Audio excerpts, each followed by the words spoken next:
I'm speaking with Laurence Bergreen, author of In Search of a Kingdom, Francis Drake, Elizabeth I, and the Perilous Birth of the British Empire, published March 16th, 2021 by Custom House. Thank you for speaking with me. Glad to be here. Thanks for having me. So first, how did you get into studying this subject and writing a book on it? Well, I've been writing about exploration and discovery, specifically by sea, for a long time. And this is my 11th book. About 20 years ago, I wrote a book about Ferdinand Magellan, the first circumnavigator. And this was about 60 years prior to Drake. And Magellan, of course, was Portuguese and sailed for Spain and died in the middle of his epic voyage. But he blazed, in a tragic way, a path. And I always wanted to return to the second circumnavigator, who was Francis Drake, who, of course, is English. Really the first successful one, because Drake managed to pull off the feat that Magellan couldn't do, although just a handful of Magellan survivors did. And also, Drake is he's a wonderful character. He really fits the bill as a pirate, red hair, like Queen Elizabeth had red hair. Very spirited, very boisterous, at the same time deeply religious because of his father and his family, and very patriotic. So he sort of fit the mold, and yet he'd been pushed out of view a little bit, and I wanted to bring him back center stage because his circumnavigation, which then led to the Battle of the Spanish Armada, reshaped global, or at least Western, politics. At that point, Spain had been the big bopper for several centuries, really, and England was also ran. They were poor. They were getting poorer. It looked like King Philip of Spain was going to overrun them at any time, which was their big fear. And Drake helped rescue them from semi-obscurity, along with Elizabeth, the partnership that they formed. And it was, led to the Elizabethan Empire, which we think of as being grand and glorious. However, I think if we were there, we would have found it rather pinched and starving and impecunious, because England was always poor compared to the other countries in Europe, known for the people starving, and they just didn't have the luxuries that were enjoyed on the continent. Drake helped to alleviate that to a certain extent. But anyway, it was a point where England started to turn around. So what year specifically do you cover? What date range? Oh, well, Drake was born in 1540 and then lived to be about 56. There's some dispute about which year he was actually born in, but the famous circumnavigation was 1577 to 1580. It covers 3 years from his departure from Plymouth, England, to his return 3 years later. And then, of course, the famous Battle of the Spanish Armada, which is one of those turning points that we all hear about in school, was 1588. There were several battles that followed up, but and England didn't necessarily win them all. But this was the significant one. This is the one that set the tone and marked the arrival of England as a global sea power. Although their navy at that time, compared to Spain, was rather small and amateurish, which in a way was a part of their strength. Was Francis Drake, was he a naval officer or simply a mariner? He was a privateer. He was a privately commissioned captain. We would call him a pirate. England had virtually no navy at that point, perhaps 100 people in the navy. I'm not exaggerating. It was all a pickup squad, or guerrillas, if you will, a guerrilla navy. But that was part of its strength. Spain, in contrast, their chief rival, had a very formal, top-heavy navy with elaborate uniforms and elaborately decorated ships, and was not the better for it. It was almost an impediment to have this formality. So England's lack of a formal navy was an advantage. What they did have was better ships.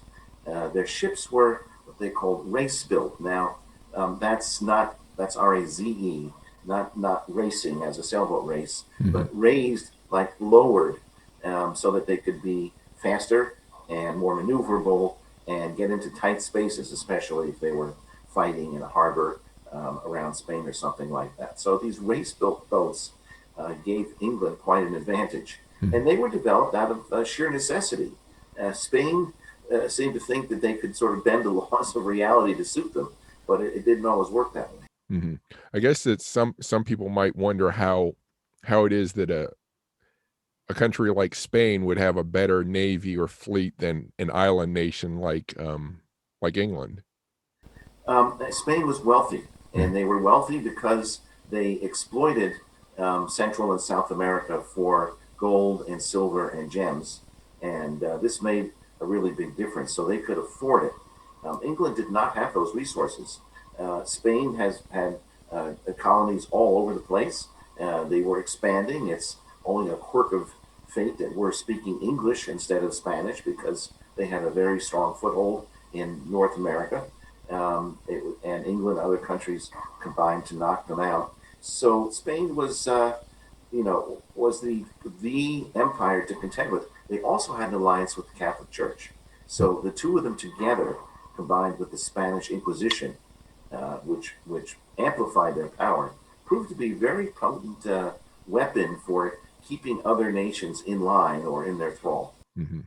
How did an individual like Francis Drake develop the skills and get a ship that was capable of circumnavigating the globe? Years of experience. He was self-taught. He was the oldest of 12 children. Mhm, His father had been a farmer, quite religious, Protestant.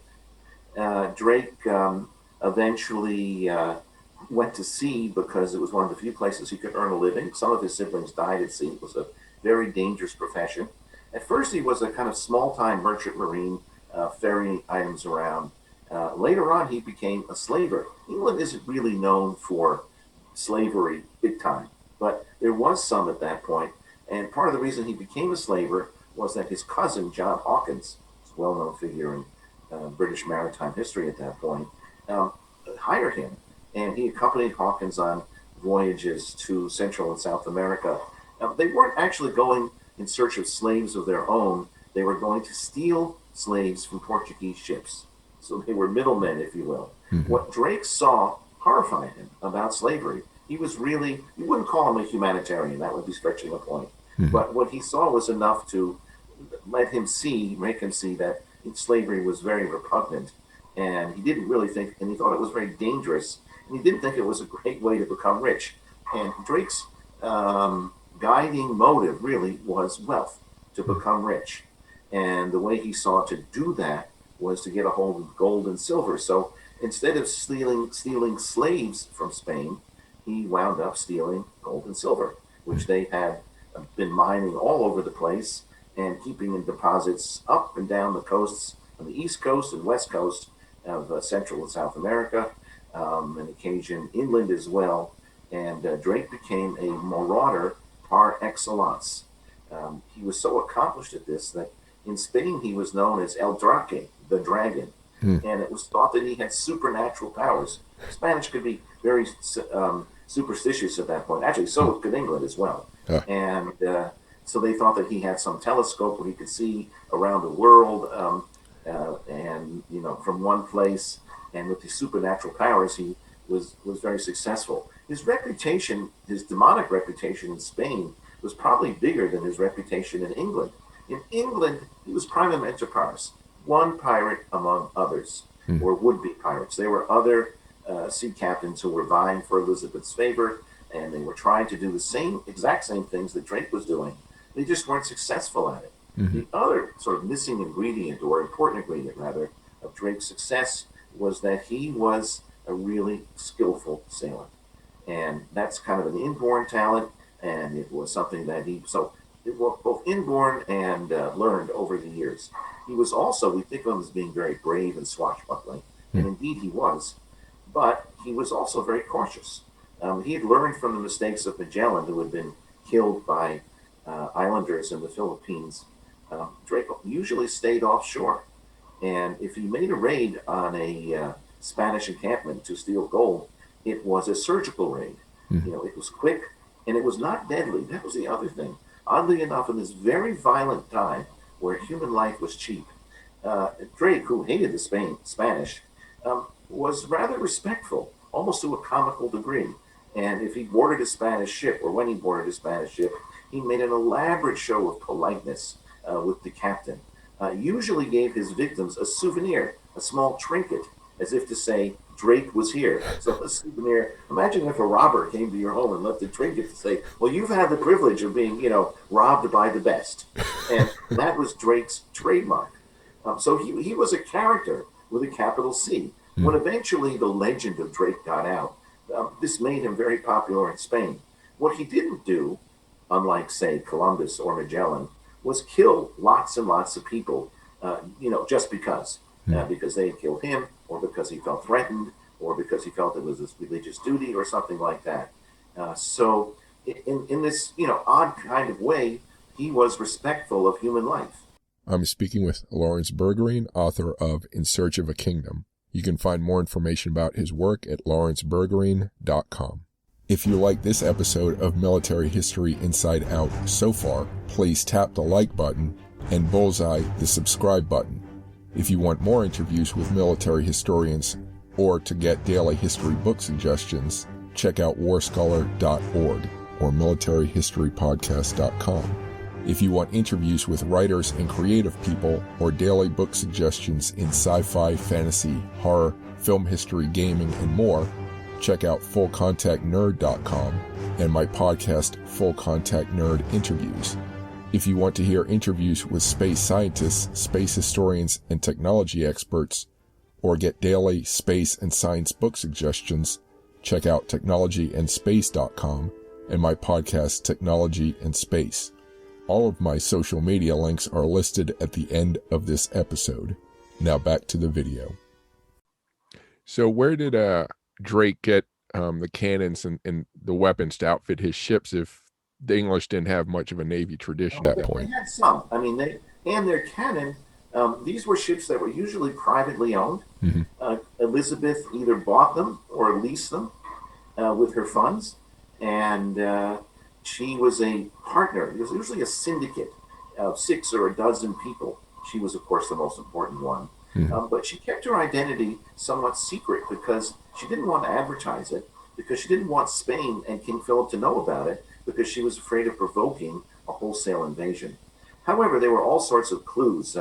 Often, if a captain who'd been financed by her, a would-be pirate, would name an island Elizabeth.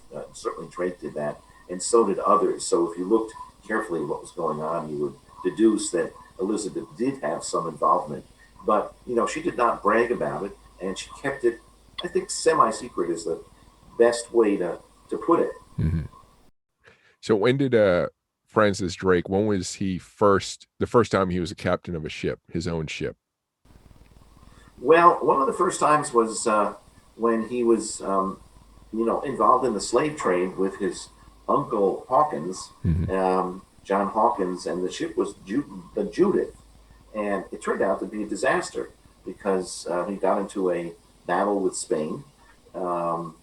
People died. He and Hawkins escaped with their lives and eventually made it back to England. It was thought that there was some alienation between them because of this misadventure and its failure. We're not really sure. But that marked the end of Drake, the beginning and the end of his career as a slaver. And what sort of crews would he have on his ships? Were they mainly English or a mix?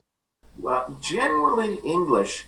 They were not really trained. There was no such thing as formal training. Things were perhaps more formal in Spain, but they were people who often they were ex-cons. They were prisoners. If they hadn't been aboard this ship, they would be in jail. This was perhaps the lesser of two evils. Maybe not. Some would have thought it was safer to be in jail. And there were a few career mariners, but the life of a sailor was generally short. Sailors were not long-lived, and there were a few that were experienced. Now, those were the run-of-the-mill. And then there was another class of sailor, and they were the nobility. Most of these voyages had a sprinkling of nobility aboard to give it their imprimatur. And that was Drake's case as well. This was actually a problem with Drake because he was a commoner. And the nobility, for example, aboard the ships of his circumnavigation, at least at the beginning, looked down on him and did not give him proper respect. It really wasn't clear, who was the boss. Was it Drake or was it Lord So and So? With a fancy title but less experience. Drake managed to distinguish himself because of his bravery and because of his experience. Now, this book is not just simply a biography of Francis Drake. How do you break it down? What do you focus on? Well, I focused on Drake and Elizabeth. They're the two characters who really make it go, and it's about the relationship with, between them. With Drake as the middleman, and the gradual dawning of the idea of a British Empire, which Drake almost inadvertently brought about. I talk about a mystic mathematician named John Dee, who was like a character out of a Harry Potter novel, who was a favorite of Queen Elizabeth for a while, and conceived of the idea and invented the term the British Empire, which hadn't been heard from before. And it came along at the same time as Drake's circumnavigation, and so the two merged. I also wanted to show how the circumnavigation, which I really wrote as kind of an adventure, a true life adventure story, led to 8 years later the Battle of the Spanish Armada. Again, in my telling, I see it as a kind of true life adventure story. Now, in reality, the Battle of the Spanish Armada is incredibly vast. It involved many ships. It lasted for weeks in the summer of 1588, starting in July, going on through August. Many sailors died on both sides. There were huge storms that interfered with, and some people credit these storms for England's success because they destroyed the Spanish fleet. And one could write a very big wide canvas study of just the Battle of the Spanish Armada. But I tried to see this more or less through Drake's point of view. What did he see? What did he experience? What was his role? He certainly wasn't the only player. Imagine a huge World War II, invasion or landing, and there were various generals, and he was the general that I was focusing on. So I wanted to show, what Drake's role at that point was, both in English history and therefore by extension in European and global history, because he happened to come along at a time that really mattered, that really was a trigger for a newer, more expanded England. Things could have gone either way so often when you realize how things happen in history. Queen Elizabeth, for example, became the queen by a fluke.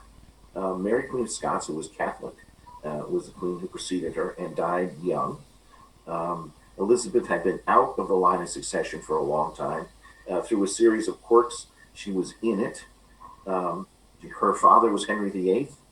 Her mother was Anne Boleyn, whom Henry VIII beheaded. Imagine having these people as your parents. It can get you kind of looking over your shoulder to begin with. But in addition to being very wary and Machiavellian and even duplicitous, Elizabeth was very smart. She was well educated, which was unusual for women at that era. And she could be highly analytical, and this stood her in good stead. So by the time she was of her coronation, when she was 25 years old, she was in some ways well prepared for this job. And she managed to hang on to the throne against all odds, partly because she never married. If she had married, I think it would have been very different. And she realized that she would have lost some of her power. And looming over all of this was the religious question, because England was sharply divided between Protestants and Catholics as a result of Henry's, wanting to get married and Reformation, all that. So, her throne was a very unstable one. What she needed, the one thing she felt that could added some kind of stability to it, was some gold, gems, wealth, something to bolster her regiment, her regime. In Spain, it was the opposite. Spain was very wealthy. Philip, was a recluse, stayed in a large castle, didn't involve himself with, day-to-day affairs and people too much. Did everything kind of by remote control, by paperwork. If this had been the present era, he would have said he ran everything from his desktop computer. Hmm. Elizabeth, on the contrary, was much more hands-on. She was, to use another cliched expression, a people person. Hmm. She got to know people very well, including Francis Drake. And despite her reputation as the Virgin Queen, there's a lot of indirect evidence that she had at least several lovers. These were not just stray people who wandered, into her bedroom. They were usually drawn from the highest echelons of nobility, and the kind of people she could have married if she had wanted to marry. Hmm. And there's enough evidence that she was felt a deep affection for some of them. So, although at other times she could seem heartless and cruel, she did, have strong sentimental attachments.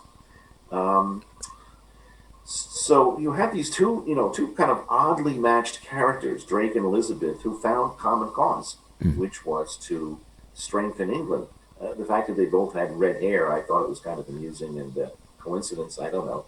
And and eventually they developed, a certain amount of rapport. Now, if Drake or Elizabeth had lived longer, he died at 56, that might have changed because sometimes people who served Elizabeth for a long time had a falling out with her and, you know, Uh, guillotine.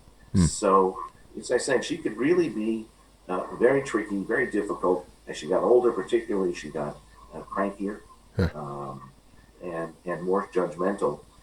But and she surrounded herself with a very tight coterie of advisors. Uh, One of them was John Dee, who I mentioned, but another very important one was Sir Francis Walsingham. He was a Puritan, which loosely translated would mean today that he was a conservative or even ultra conservative. It's a very rough equivalent. I don't Hmm. want to push it too far. Walsingham perhaps did more than anybody to preserve her kingdom because he developed the first comprehensive spy system in the world. Uh, And she used it to track down her spies, and she developed a very sophisticated intelligence service. Now, the code for that was when people were writing about it, was a pair of glasses, spectacles. So you had two of them like this, and then you had a line drawn on top of them. So if you saw that, it looked like 007, 007. I think this is where Ian Fleming got that designation from because he was actually with James Bond and Secret Service, all the fictional stuff, reaching back into an important part of English history and especially the Secret Service, huh. which was highly developed. So that was one of her survival skills. So, to turn to a different point, I've heard that one of the strokes of luck for England was having certain kinds of timber or certain sized logs that could give them large mass. Is that? Yes, yeah, they were very fortunate to have good timber and good building materials for their ships. Spain was rather careless about that. They just wanted them to be big and impressive looking, which also meant that they were awkward. They rode very high in the water. The race built ships of England rode much lower in the water, which meant that they were more stable and could be faster. Mhm. Uh, also, these English ships had better weapons. The English gunners and foundries um, poured and developed guns that were and cannon that were more easy to maneuver. The Spanish ships used several different sizes of cannonball. Well, imagine if you were in the heat of battle and you couldn't figure out which side you needed a cannonball right away, Mhm. and you couldn't figure out which one it didn't fit the cannon, or the cannons weren't really tied down. They were skittering all over the deck. It was a mess. The English ships, from a practical point of view, were much better planned and figured out, and their artillery was superior. So, in the Battle Spanish Armada, Drake and the other commanders took advantage of that. Mhm. Um, Drake himself, when he was on his circumnavigation, this was not really a military mission per se, although he was conducting a lot of raids. Mhm. Um, it was more of stealth encounters. He would be uh, there and gone before anybody knew what happened. So, and in fact, it's not even clear that he ever killed anybody in his entire circumnavigation. Hmm. or maybe one person. There's some discussion about this. So there was not a big death toll, from this event, unlike the voyages of Columbus or Magellan or many others. That alone is quite extraordinary considering the level of hostility between these two countries. Hmm. Talking about the English ships being lower in the water and more stable, I would think that I don't know if you covered anything like this, but that seems like it would be better for gunnery, that you could aim and control your shots better than the Spanish could. Yes, the Spain, they accuracy was not their strong suit. Their strong suit was showing up with a flotilla of big ships and making an impressive display. And their gentlemen captains were not very capable or skillful. Drake was really skillful. He was a very experienced sailor, an old salt. So, can you talk about some of the? I think Francis Drake is known for raids in the Caribbean. Yeah. I think you alluded to some of them. Can you go into a little bit more detail about those? Well, yeah, I didn't write too much about them. He raided in the Caribbean before the circumnavigation, and especially afterwards. It was let me just sort of a little background here.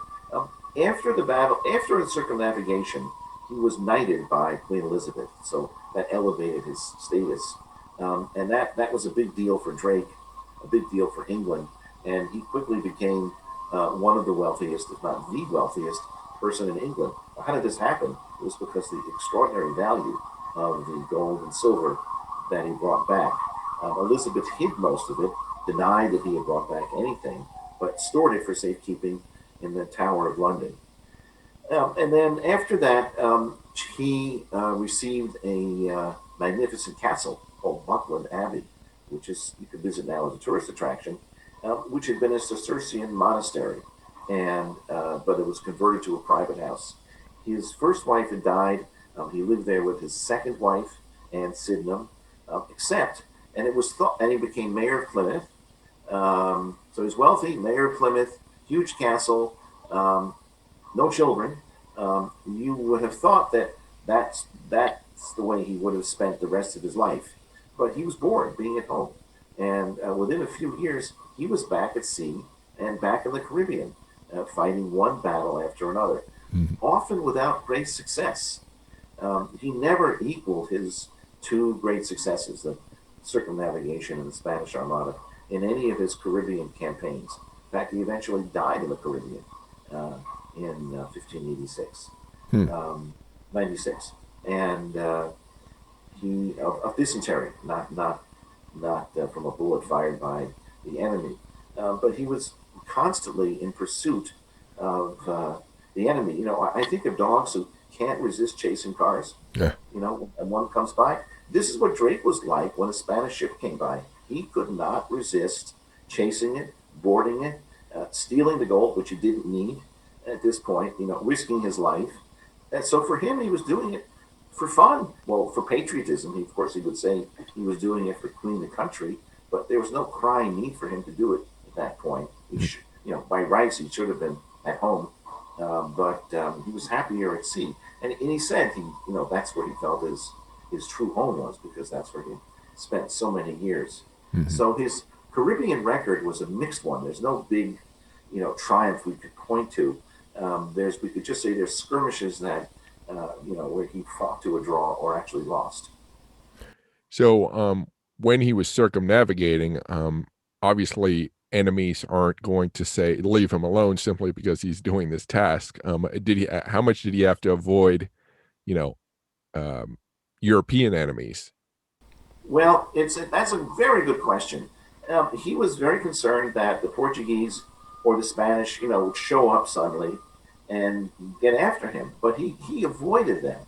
There weren't that many European ships, around, so it wasn't likely he was going to intentionally or bump into them. And if he did see any, he avoided them. The Spanish ships that he did encounter tended to be almost unarmed and unable to deal with his aggression with his weaponry. One of his most famous engagements at sea against a Spanish ship was a ship called Pacafuego. at least that was the nickname, Shitfire, literally. And this ship was laden with gold and silver. And he encountered it off the coast of Chile or Peru, anyway, the west coast of South America. And in this typical Drake fashion, he boarded it. He disguised himself as a non-hostile combatant, and then suddenly surprised the captain with, flying the English colors. Whoops, big surprise! Here comes El Drake, the dragon. Mm. And he didn't slaughter everybody. You would think, well, okay, the next step was to kill everybody and steal everything. He went and socialized with the captain, went to his stateroom, gave him one of his little gifts, one of his Drake trinkets, to say Drake was here, and then proceeded to, almost with the captain's acquiescence, that's the right way of putting it, offload all the gold and silver and other precious items that the ship was carrying. This was one of his biggest hauls. And, it was kind of extraordinary the way he did it, because almost anybody else would have done it. If they had done the same thing, it would have been accompanied with a lot of bloodshed. Mm-hmm. If he encountered a Spanish encampment along the coast of Chile or something, his men crept in, and if the soldiers guarding it were sleeping, they would stealthily creep away with it. The Spanish were notoriously poor guards of this gold, Mm. partly because they had so much of it, they didn't really worry about, a few bars of gold missing here and there. And also because they worked quickly. That's the other thing. I've tried to get a sense of, how much did Drake's thievery actually harm the Spanish Empire or the Spanish economy? And I think the answer is not that much. They had so much gold and silver that what Drake took or subverted away from them it wasn't itself crippling. I think the main effect was psychological, that the big and vulnerable Spanish Empire, was vulnerable to this raider, this English pirate. People didn't realize at that point, except for a few spies, that he was backed by Elizabeth. Mm. And he managed to succeed again and again, and acquired this demonic reputation, which worked in his favor, and he enjoyed it. I mean, he fought with relish. I'm speaking with Laurence Bergreen, author of In Search of a Kingdom. You can find more information about his work at laurencebergreen.com. If you like this episode of Military History Inside Out so far, please tap the like button and bullseye the subscribe button. If you want more interviews with military historians or to get daily history book suggestions, check out WarScholar.org or militaryhistorypodcast.com. If you want interviews with writers and creative people or daily book suggestions in sci-fi, fantasy, horror, film history, gaming, and more, check out fullcontactnerd.com and my podcast, Full Contact Nerd Interviews. If you want to hear interviews with space scientists, space historians, and technology experts, or get daily space and science book suggestions, check out technologyandspace.com and my podcast, Technology and Space. All of my social media links are listed at the end of this episode. Now back to the video. What was I'm blanking on the tool or the instrument that's used to determine how far east or west a ship is. Azimuth, a compass. I forget. It's the one that I'm blanking on this. They had to develop a way to measure match their clocks. He did not use anything innovative in terms of technology. Mm-hmm. They still couldn't figure out longitude. Mm-hmm. And he had more or less the same tools as Magellan did. He used Magellan's maps, so they were better maps. He had the benefit of Magellan's mistakes, which made a huge difference. But this was not a big advance over what had been going on 60 years before. Mm-hmm. Magellan's big mistake or lapse was that he didn't know about the Pacific Ocean. So when he managed this feat, which was partly just dumb luck of navigating what we now call the Strait of Magellan near the Antarctic Circle, and he emerged on the western side, he thought that he could cross this little Pacific Ocean, in a matter of days. And but it It's actually, it's a third of the size of the planet, Mhm. and water covers two-thirds of our planet. Drake got some sense of how much, how big the oceans really are, whereas Magellan, like all Europeans at that point, had a much more distorted sense. They were relying on maps that were inaccurate. So, with this much clearer information, Drake, could make more rational decisions about what to do. He was still capable of being misled. At that point, a common myth was the Northwest Passage. This is a term that crops up from time to time. In his day, the Northwest Passage meant a shortcut to the east, i.e., to the riches of Asia. Except there was no Northwest Passage, and after he uh, went as far north as he possibly could up the west coast of North America, looking for the Northwest Passage, he gave up. He turned west and south and headed out into the Pacific and joined up with what he knew was Magellan's track and followed that. He was just at that point following in Magellan's wake, if you will. Which leads me to another point. Drake, for all his accomplishments, wasn't really interested in natural phenomena or science. Now, this was not the 18th century where you had scientific voyages, Darwin or Captain Cook or something, per se. However, even Magellan's voyage, took some scientific measurements. They saw things, that nobody had seen before. The Milky Way, any one of the, various planets, all sorts of geological features, and his chroniclers noted them. They considered it an important part of the voyage. Drake had no interest in this, and he didn't really bring back fascinating maps. And his own accounts are the ones he commissioned to have written. One of the best was by his chaplain, Francis Fletcher, who wrote a rather eloquent one. These are all easy to find online or in libraries. Mhm. Um, Discussed some of these things, but Drake is he's got a single-minded pursuit of gold, and rather than getting a look at the world, Mhm. and it was the idea of circumnavigating really didn't impress him particularly. What impressed him was the amount of gold he could get.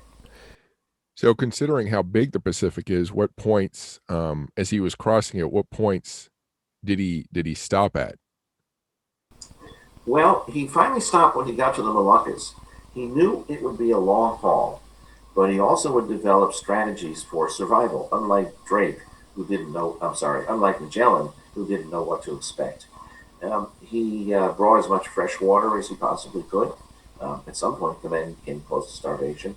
Also, flying fish occasionally, rather magically, emerged from the ocean and landed on the deck. So that became a source of food for the men. Occasionally, they also fished as well. They knew they had a long haul ahead of them, so they had prepared accordingly. The Moluccas, or the so-called Spice Islands in Indonesia, turned out to be their big goal. They got there relatively quickly, that is to say, in a matter of weeks, because of the trade winds, which blow constantly. Magellan had discovered them, and that was yet another thing that had benefited Francis Drake was the discovery of the trade winds. So he knew he could, or he hoped, and he turned out that he could count on them to propel him across the Pacific. If those winds had blown in a different direction or didn't exist, the Pacific would not have been crossable. But they were very helpful or essential for both Drake and then Magellan, Drake, and anybody else who was trying to make this passage. Mhm. How many sh how many ships did Drake take on this voyage? Started out with five. He lost several along the way. So he ended up with, I think, just two. The main ship, when it started out, was called Pelican, which was a symbol of Queen Elizabeth. He rechristened it when he got to Central South America as Golden Hind. And this Golden Hind, it's one of the most famous ships in the history of navigation. There's a very good replica of it tied up at a dock in London, St. Mary Overley Dock, so you can get some sense of what it was like. It was about 100 feet long, maybe 105 feet long, very sturdy. Um, at one point, he invited a bunch of Portuguese navigators to take a look at it and see what they thought, and they admired it. They noted that it wasn't armor plated, which they felt was a shortcoming, and they sort of picked some flaws in it because the Portuguese were expert navigators. But it was a really sturdy ship, and again, it didn't ride too high in the water. There's a picture of it on the cover of my book, so you can see the picture that the boat that's depicted there is Golden High. So that was Drake's ship, and his the one he's most famous for. So did he bring much in the way of cannon or other weaponry to protect himself, or was it So about really, they had cannon and cannonball and guns and shot. At that point, uh, gun makers were proceeding quickly. The art, if you will, the craft of manufacturing weapons was uh, increasing at a rapid point. This was good news and bad news because they were becoming lighter and more maneuverable, which was good for Drake. On the other hand, for somebody like Elizabeth, who was a target of 14 assassination attempts, weapons that were becoming increasingly easy to conceal posed a great hazard because everybody around her became more and more fearful that somebody would walk into her presence with a concealed weapon, which early in her reign probably wouldn't have been possible. hmm, But later in her reign would have been. So they were a mixed blessing. However, Drake, as I mentioned, was not, although he threatened a lot, was not particularly violent. May not even have killed one person in terms of his pursuit of his goal of the circumnavigation. hmm. Which, when you think about it, is pretty darn extraordinary.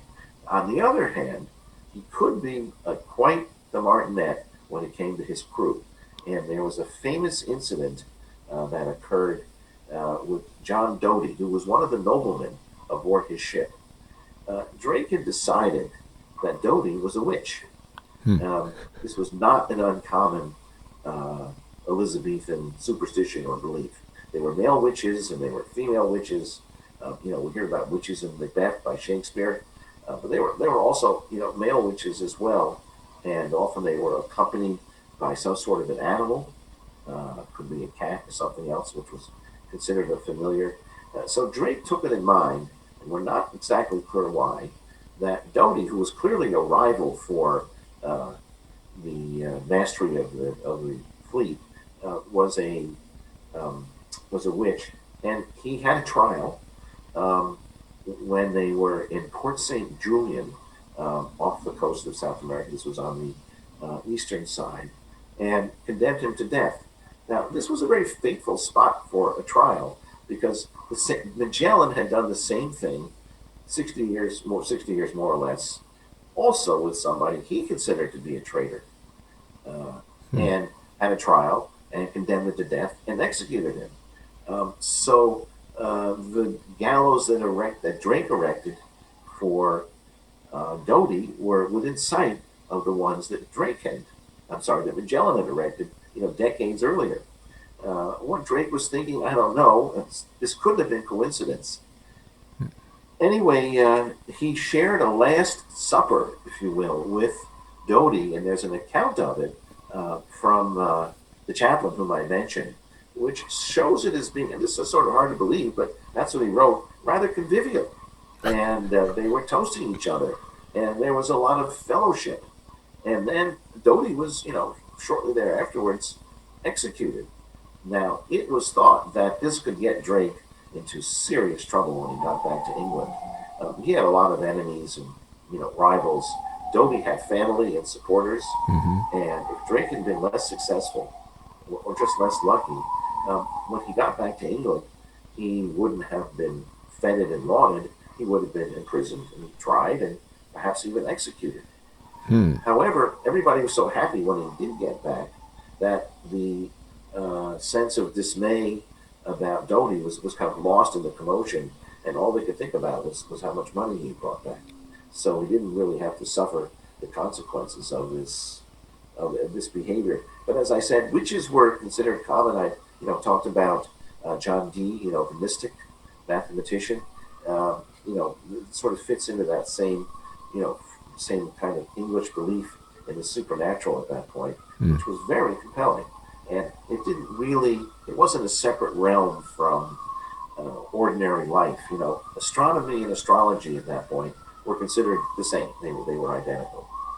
Um, What was Drake's relationship with whoever was head of the Royal Navy at this time? it was a good one. He was respectful. He was very careful in the way he played the head of the Royal Navy. It was Richard Howard, Sir Richard Howard, who was what you would call a desk admiral. In other words, he didn't fancy himself, a great sailor, conqueror, explorer like Drake, although he was a sailor. So this worked for both men because he wasn't trying to show that he knew better than Drake. He offered to give him some protection. He set down certain limits and parameters for Drake, and they managed to get along pretty well. So one of Drake's abilities was to get along with the brass. In this case, Richard Howard. He did have enemies and rivals, but they tended to be people kind of irrational and spring out of nowhere like Doty, the guy who he executed. So let me ask about how you did the research for this book. What sort of materials did you use? Well, I worked on this book off and on for almost 20 years, Mm. ever since I had done the Magellan book. Materials. First of all, I went to a lot of places associated with Drake and the circumnavigation in Devon, um, and in London, and around England, because I wanted to be able to see it with my own two eyes and to describe it and get some sense of it. Also, in various naval museums in London, there are several, and in the United States, the John Carter Brown Library in Providence, Rhode Island, has a very extensive and wonderful collection of maritime materials. Here in New York City, where I live, I use the resources of the Columbia University Library, also in Cambridge, the Harvard University Library, the Houghton Library especially, which had some books by John Dee. There's a smaller subscription library here in New York called the New York Society Library. Um, and to my amazement, this small library had books from John Dee's personal library. And in those days, people wrote huge, voluminous notes in margins of books, not just a couple of comments like how odd or interesting and a check mark, but they wrote, paragraphs of material in the margins. And that's what John Dee did. So I got some of his books, and you could see about navigation and other things. You could see some of his thought processes. Other books, there are standard volumes, compilations of archives of correspondence, which I got a hold of, mostly in English. I also wanted to fill in the Spanish side, so I got those in Spanish, and if they hadn't already been translated into English, I got them translated as well, because I wanted to show the comparison between the Spanish view of things at that time regarding Drake, and the English view. And believe me, they were very, very different. Hmm. Regarding Drake, of course, is a threat, a nuisance. They tried to just, laugh him off, but he wouldn't go away. And Philip never really seemed to, King Philip never seemed to take him seriously enough, in terms of the threat that he posed. Then I visited various other sites, some of them going back to the Magellan book. I went through the Strait of Magellan, which is a cruise that when this pandemic is over, I recommend to anybody. It's a fantastic excursion through these fjords and in sort of extreme southern South America. Really, really enjoyable. And I wish I had been able to retrace the entire route, Hmm. but there were a couple of other high points that I covered. After a while, you sort of get the general idea. I think if I had tried to describe every single landfall of his, the book would have been 2 or 3 times as long. And Yeah. actually, there's somebody else who had done it, a scholar named Turner, who's British, and he's compiled an extraordinary compilation of pictures and descriptions of all of Drake's landfalls in a book called In Drake's Wake. Hmm. So if somebody really wants to, be a true Drake completist, that might be a place to turn. Hmm. There are also various Drake biographies. With Magellan, there was very little in English. With Drake, there's a fair amount. In my opinion of them, nothing was, super duper, definitive. Some of them were interesting. Hmm. Uh, they didn't all agree, which kind of makes it interesting Hmm. as well. And of course, with Queen Elizabeth, you have one of the great figures in history, and the scholarship about her and biographies match her stature. So there's so many wonderful ones, and I think many people have their particular favorite about Elizabeth, but Hmm. her personality really comes through them loud and clear. Not all the books about Drake or Elizabeth even talk about the other person that much. Hmm. It just depends. That happened to be my particular emphasis because it seemed to me, their interaction was really critical in lifting England out of the status of being an isolated nation and becoming a nascent world power. Hmm. Yeah, I think you make a good argument for that point. Um, Over the course of the 20 years, what did you come across that most surprised you in this research? I think, the thing that always surprises me, having done some sailing when I was a kid and having a son who was a competitive sailor with laser sailboats, which are small sailboats, was the amount of sheer guts that it took to leave from England or Seville and sail out across the Atlantic and imagine you were ever going to come back because it is so immense. The boats are so small. The storms can be so violent and that's not the things you. Then there are things you don't even think about. Illness, being attacked by hostile people. Who knows how many other things. So the fact that they did it at all struck me as perhaps the most incredible facet of the voyage. The amount of courage it took, or just sheer, recklessness. That always impressed me. And at this time, wasn't scurvy still an issue that they Yeah, didn't know how to deal with? yeah, it's funny. It depends who you ask. Hmm. Officially, there was no cure for scurvy discovered until the 18th century. And it was well known in the East. In Asia, they had figured this out a long time ago because they were well advanced over us. But the idea is that if you have some lemon juice or any of the same ingredients found in any number of vegetables, it could even be beer, the scurvy instantly goes away. And and if you don't, you can die from it because um, what happens is your body literally falls apart. Your bones and sinews, become detached from one another. Hmm. You're covered with bruises, and eventually you die. So that was the evil of scurvy, and nobody really knew how to prevent it in England, except sailors had a sense that if you use some sort of citrus fruit or beer or grass or something, that kept it at bay. So Drake had some, off the books remedy, if you will, for it without exactly knowing what he was doing. Hmm. Unlike China, where they really knew what they were doing. And of course, later on, they got a much clearer idea medically what was going on. It was particularly striking so nobody on Drake's voyage died of scurvy, unlike Magellan's. What was interesting there was he brought with him, along with the other officers, a paste called quince, which is like a very, very tart jam made from these little tiny sour berries called quince berries. Quince. Hmm. It's very rich in vitamin C.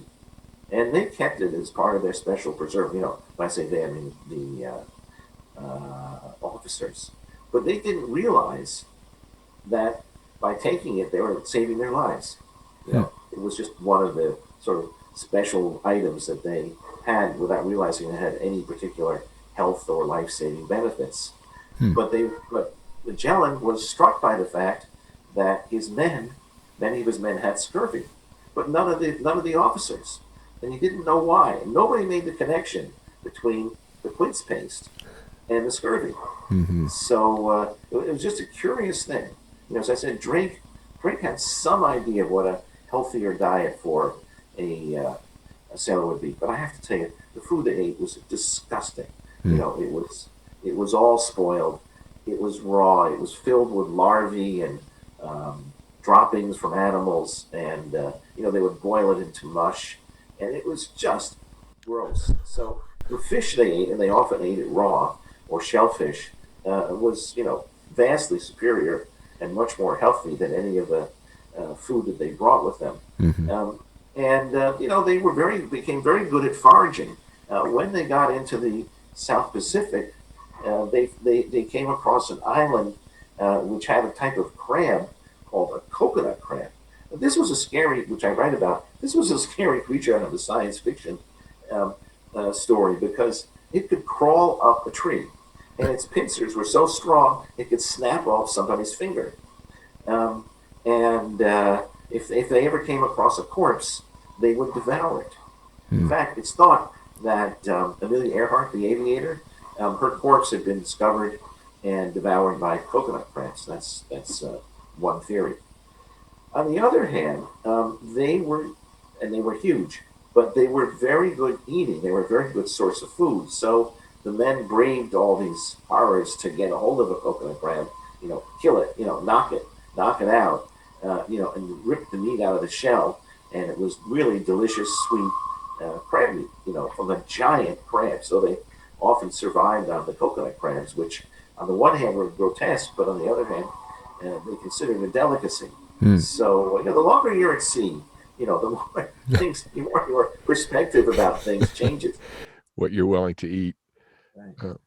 Uh, um, so, what was there a particular question that you had that took a lot of effort to come to a conclusion on, and or maybe you still don't know and would like an answer? Yes, yes, that always happens. I have to tell you, question number one, and there are several, is Drake had no children that we know of, and I wondered what's the deal. Was he sterile? He was married twice. Nobody remarked on the fact that there was anything unconventional about the marriages. So I wondered why didn't he have children? If he hadn't had children, things might have been very different. So, and I never found a satisfactory answer, not even a hint Mm. of what the answer might be. Perhaps he was sterile, but if so, why? So that was something that I always puzzled me in the beginning and puzzled me at the end.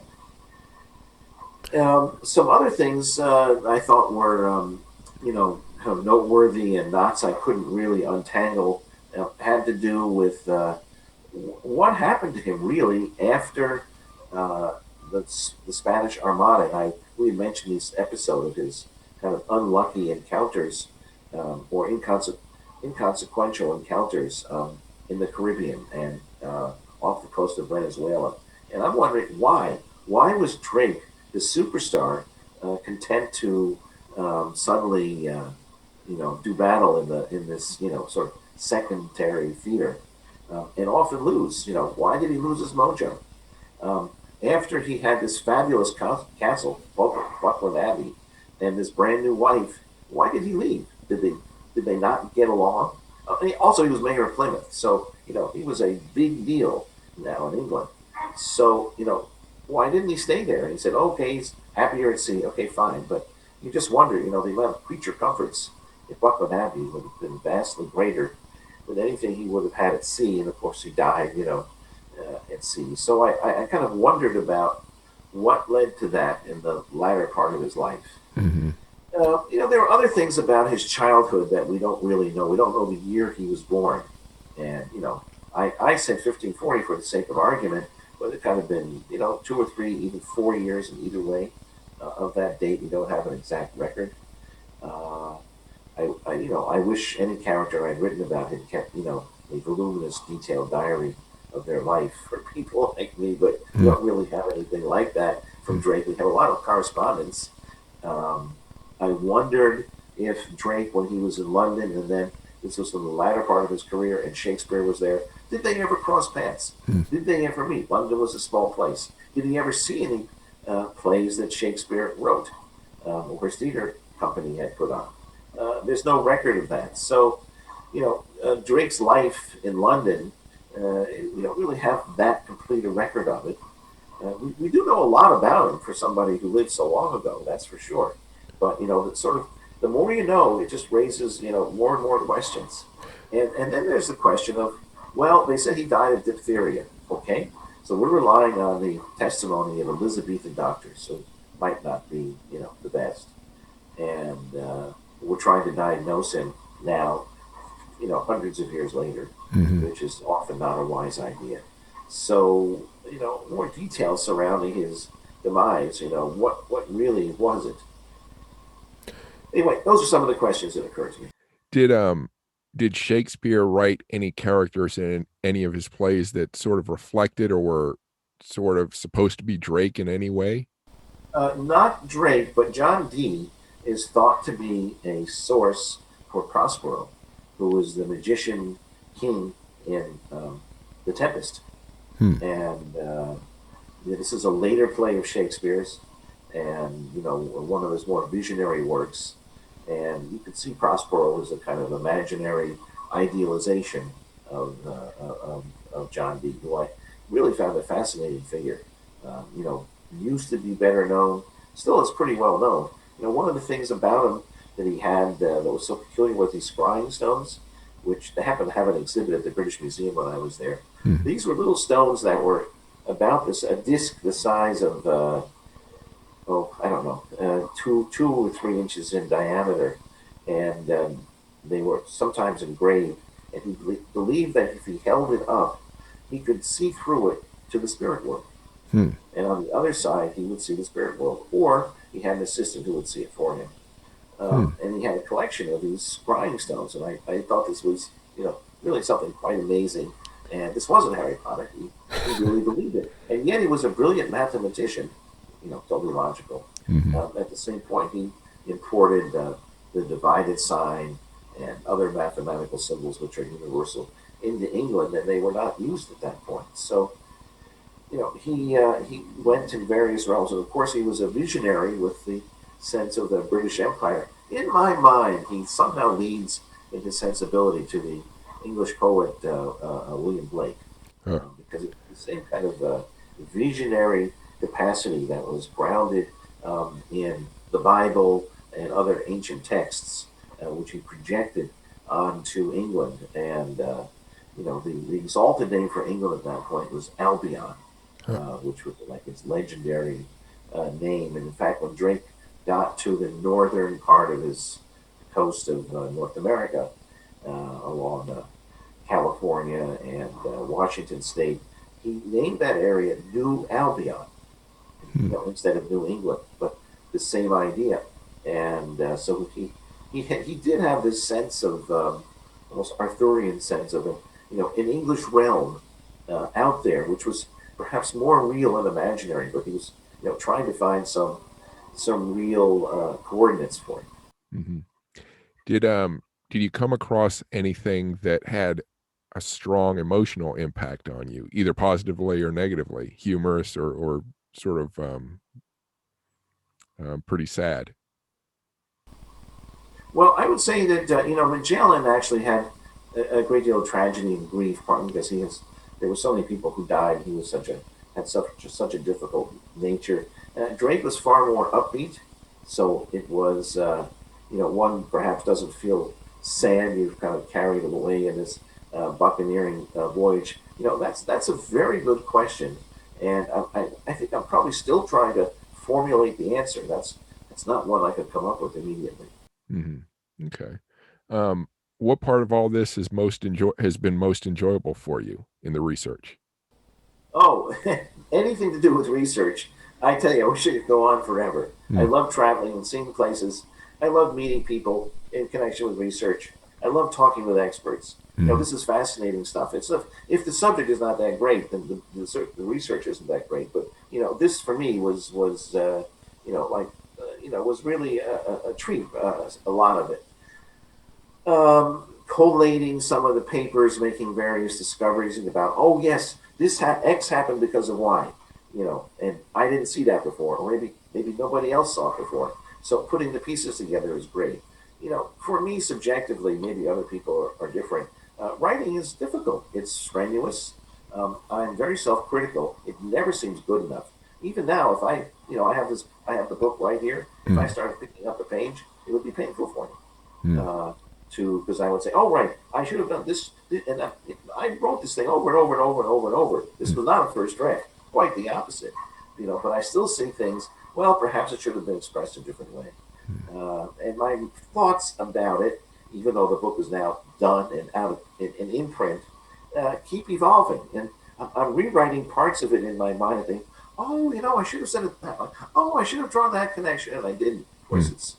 it's too late now because once the process starts, in my mind anyway, it doesn't stop. It keeps goes it goes on 24/7, and but I do find writing really really strenuous, and when I finish a long writing session, I feel drained. Mm. So you said, I think you said you've written 11 previously, or this is your 11th. Uh, Well, this is the 11th book, 12 if you include a rather long young adult book that I wrote with my daughter, who's 36, mm, about the Chinese explorer Zheng He, who's not that well known in the West, but a major figure in Chinese history. mm. Uh, and so you'd say 11 with an asterisk, perhaps. So did you have any difficulties getting this one published, or it seems probably smooth? Getting the Drake book published? Yeah. Oh, I've been lucky. Publishers are interested in my books, Mm, and it can be a difficult and volatile environment. But I've been very fortunate that publishers have, been willing to publish them. I try to, work on something in concert with a publisher, which they're happy with. I think if I came up with an idea which was very idiosyncratic, it might be a much tougher sell. But I try to look at books that will both appeal to me, to readers, and to publishers. mm, So if you can get something, it's like a Venn diagram. If you get the areas overlapping, maybe you have something that works. And I have to tell you, a lot of it, I don't understand the process. It's subjective. I really don't know why something grabs me. Why would I like writing about sailing? I really don't know.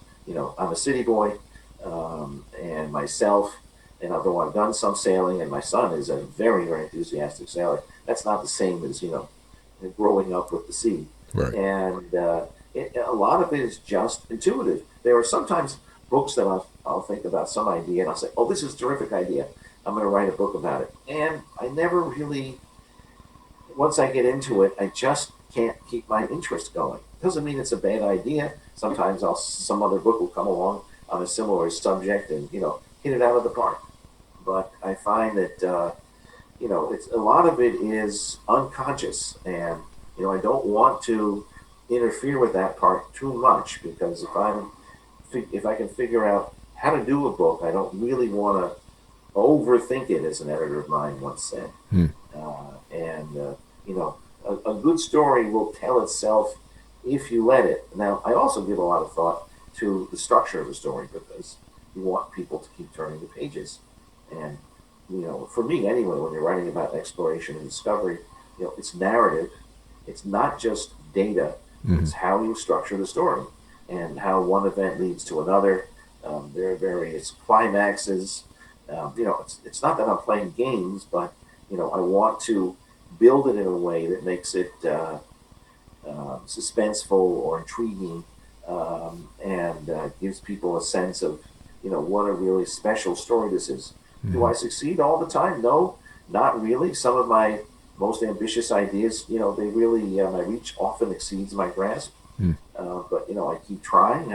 Once in a while, have you ever made a catch with a lucky catch with a baseball where you just sort of stuck your glove out and by some miracle the ball just lands right there? It's some Once in a while that happens. I don't really know how that happens. Mm. Often as not, though, it doesn't land right there, and I can't quite get it. I keep fumbling with it, and some sections I'll write 10, 12, 15 times to get them right, and they still don't feel right. Mhm. But perhaps they're better than they were the first time around. Right. Do you have a current writing project? Yes, I'm working on a new one. Yes, also exploration and discovery, but not historical. and not the sea. Okay. I can't say more than that. Okay.